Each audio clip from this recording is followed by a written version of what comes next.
দেখো তোমরা কীরকম বৃষ্টি হচ্ছে। আমরা বৃষ্টির জন্য থেমে গেছি। বৃষ্টিটা খাওয়ার দিয়ে আমরা বেরিয়ে গেলাম সিউড়ির জন্য।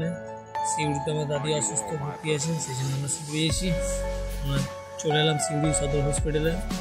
দিয়ে আমরা বসে আছি যে আমার বাবা আসুন, আমাদেরকে নিয়ে যাবে। ফাইনালি আমার বাবা চলে এলো, আমাদেরকে নিয়ে এসে দেখুন আমার বাবা আগে আগে হাঁটছে আর আমরা পিছু পিছু হাঁটছি। চলে এলাম সিউড়ির মধ্যে। আর সিউড়ি হসপিটাল আমি কয়েকবার এসেছি। দিয়ে আমি চলে এলাম বড়ো বিল্ডিংয়ে এইখানটাতে। ওপরে উঠলাম, উপরে উঠে তো ভিডিও বানানো যাবে না, সেই একটু সিনেমেটিক শট দিলাম উপর দিয়ে, ছাত্র করতে ভিউজ আসছে। দিয়ে আমরা চলে গেলাম লিফটের দিকে। দেখছি বাবা লিফটে অনেক ভিড়ে, আর দুটো লিফট একটাতে খারাপ হয়ে গেছে। দিয়ে আমরা সিঁড়ি দিকে নেমে গেলাম।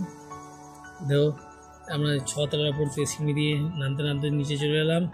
আমার বাবারা দাঁড়িয়ে আছে লিফটের জন্যে, কিন্তু ওরা লিফট এখনও পায়নি। আমরা নেমে দাঁড়িয়ে আছি। বিল্ডিংটা দেখো কত বড়ো, বিশাল সাইজ, মানে বোঝা যায় না।